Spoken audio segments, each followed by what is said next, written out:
maa ngi nuyu waa Médina yëpp sama waa gox comme ni ma ko tuddee di leen baalu àq ci koor yi ñu génn di leen ñaanal yàlla defal leen sutura yàlla aar leen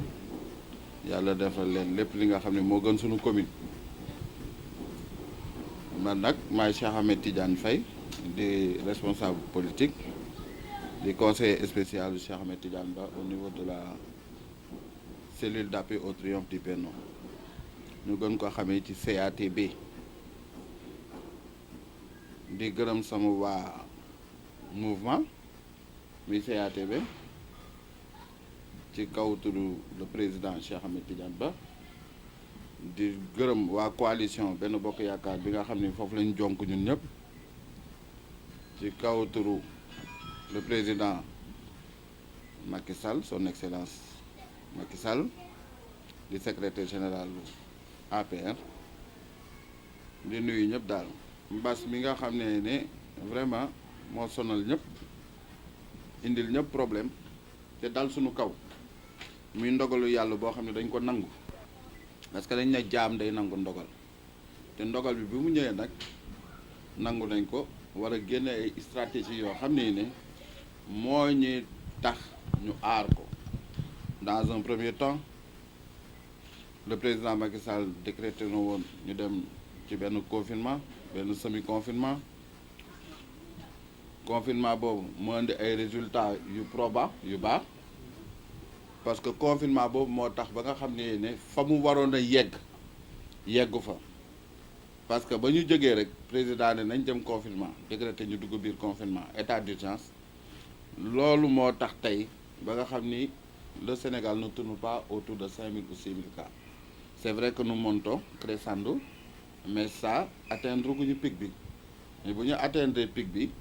dinañu permettre ñu redescendre. Et aujourd'hui ñuy gërëm aussi tous les médecins et infirmiers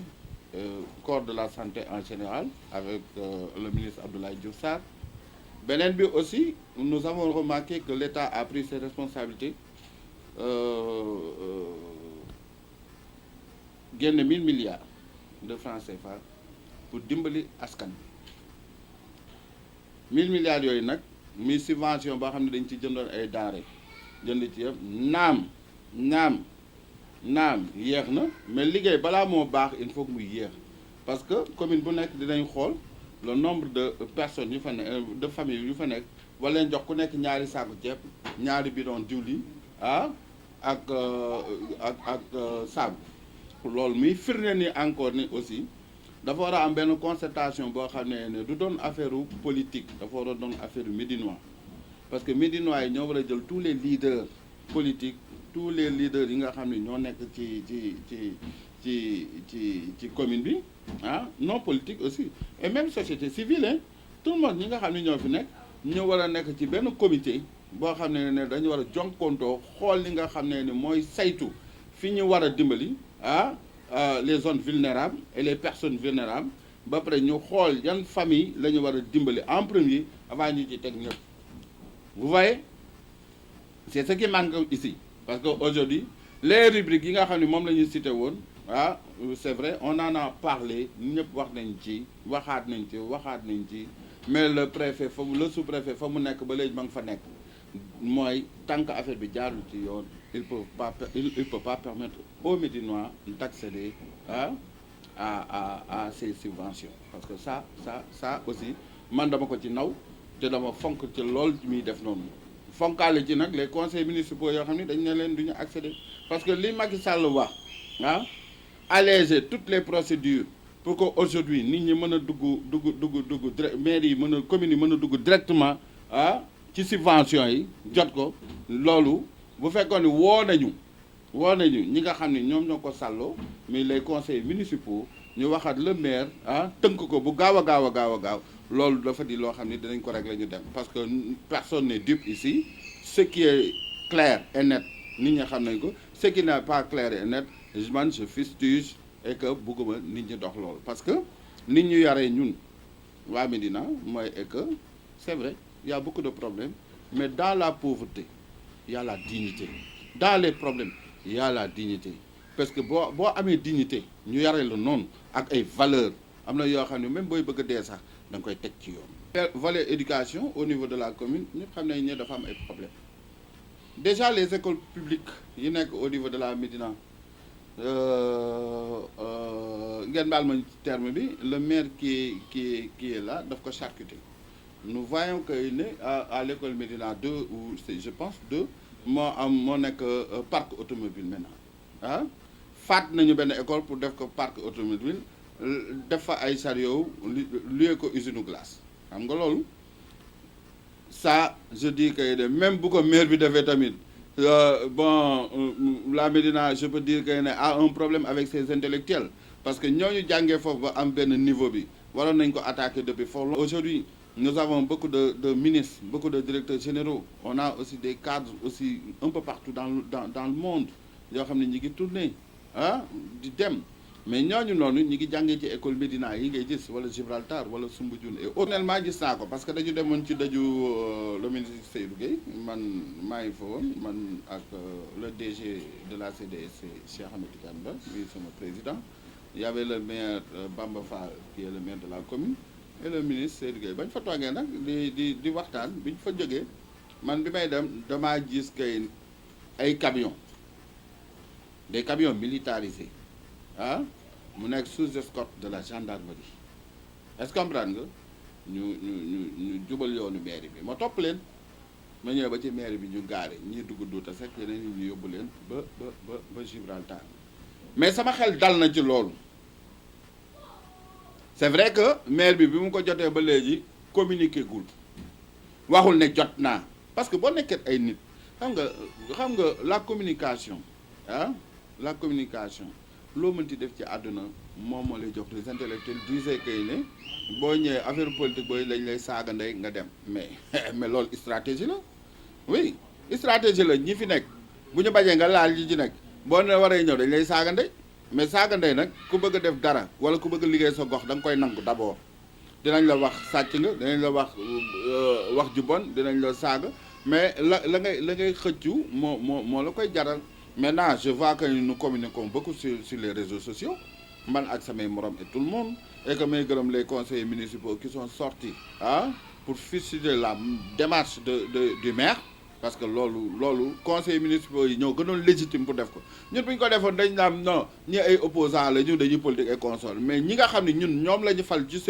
ci benn liste ñoom ñiy diriger bu ñu demee ba ne lii ñuy doxee ni baaxul jànkonteeg ak seen maire c'est parce que loolu suñu xel dal na c'est parce que maintenant les intellectuels s'imprègnent et commence à argumenter di xool lan mooy xew commence di génne mbóot yi nga xam ne moo nekk ci maire bi commencé di demander des bilans di laaj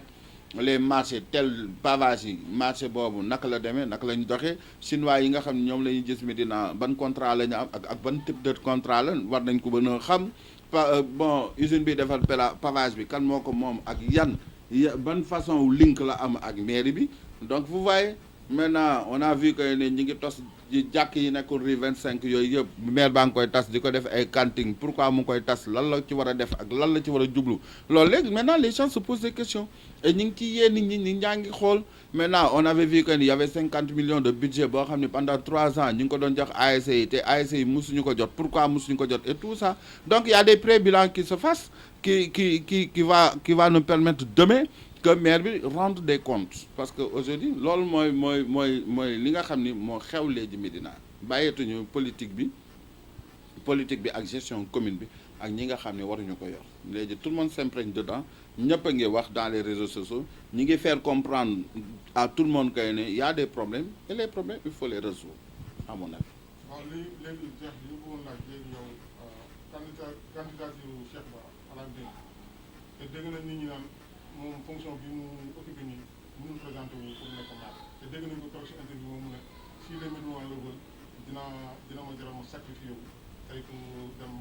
pour uti la mairie yow bëggoon nga wax si sa xalaat. Le président Cheikh Ba oui man en tant que conseiller président Cheikh Ba li ñun voilà man gis nga dañu am benn discours bu cohérent ça fait plus de 4 ans 4 ans ou 5 ans ñi ngi nekkoon dans le social et dans le social mu jàngal ñu lu bari vous voyez nous aussi nous avons des expériences ci politique yoo xam ne mën nañu permettre aujourd'hui quand le président Cheikh Ahmed Tidiane Ba di wax naam bu ko jaralee mu bàyyi ci li mu nekk pour dem jonkonte ji maire bi dina ko def ci lavalu président Macky Sall ci cër bi mu jox président Macky Sall loolu day wane ni day wane Pastef bu mu am pour dem foofu donte li gars yi di wax naam poste bi mënu koo teree nekk candidat à la mairie parce que ça n'a rien à voir c'est pas lui qui détient li nga xam ne mooy caution yi c'est la CDC qui détient les cautions lui il est candidat de sa commune CDC caisse de dépôt et de consignation le tudd mi le directeur général quand vous déposez votre caution mais c'est les services de la CDC ñoo koy gérer mais lui en tant que Médinois il a le droit de le faire et d'ailleurs ci mu ànd ak coalition Benno Bokk Yaakaar ou ne pas ànd ak coalition Benno Bokk Yaakaar en tant que militant en tant que Médinois oui dans une liste boo xam ne ni moom moo koy diriger est-ce que comprendre parce que loolu la loi lui permet de le faire est-ce que ça dépend ci bi nga xam ne xam nga politique moom c'est au jour le jour ça dépend nag ci li muy demee mais maintenant si aujourd'hui nous trouvons un consensus au niveau de Benno te nga xam ni moom lañ koy moom ñu fal ko parce que aussi il faut pas négliger que la CATB tourne sur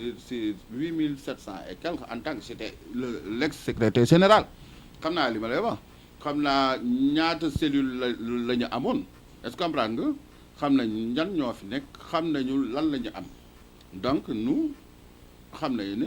à part Bamba Fall qui trône avec ses 9000 voix mais nous venons en second ñun xam nañ ko et nous portons Benno Bokk Yaakaar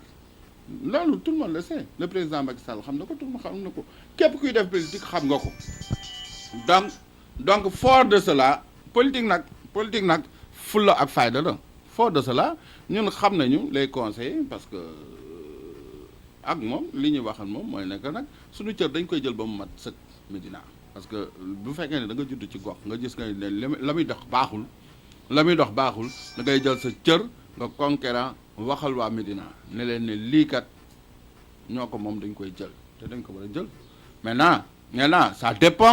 ça dépend maintenant si la coalition naka la ñu mën a taxawee parce que toog dina am bés bu toog amee naka la ñu war toogaay boobu war a bindoo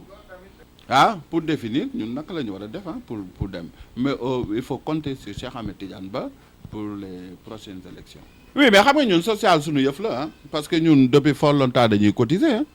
oui je pense que ne ñun ñooy mouvement bi nga xam ne moo gën a organisé au niveau de la commune waaw à part pas-pas bi nga xam ne mooy yëg-yëg bi nga xam ne dañ ko am ci président Cheikh Ahmed Tidiane Ba mais une chose deuxième bi mooy est que nous aimons la commune et que aujourd'hui nous travaillons à ce que la commune là ñi am dara ñi mën dara dimbali ñu mënul dara parce que man dama gëm social man ci social laa juddoo man loolu laa xam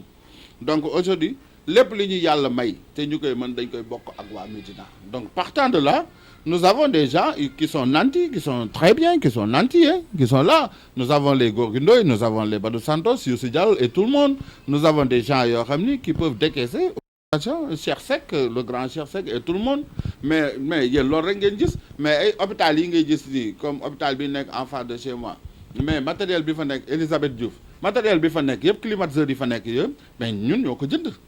est-ce que comprendre nga mais jënd ko ay matériel cardiovasculaire yoo xam ni mais ñun ñoo ko jëlee Amérique par le biais de Isma Gueye que vous connaissez et qui est membre de la CATB. oui damay remercier encore lii aussi mooy xar kanam bu bees bi am ci Médina parce que yàgg na yoon comme ni ñuy wax mais am na ay doomu Médina jàppal ma jàpp créer benn site boo xam ni moo tudd Dak Médina pour que ñun tout ce qui se passe au niveau de la commune ñu mën ko ci waxtaanee péccoo ko donc xar kanam bu bees bii di génn Médina mooy évolution wu gox bu nar a tekki dara ëllëg moo tax yéen ñi je vous remercie vous êtes 100 photographes yoo xam ne yéen donc la matière est là ñëpp a ngi fi est-ce que xam-xam baa ngi fi ça c'est costaud et j'espère que di ngeen ñëw bokk si ak ñun pour ci xeex bi nga xam ne moom la ñuy xeex pour yëkkatiwaat Médina ca kanam comme ni mu fi ni ko suñu bàyyi defee woon. Merci beaucoup.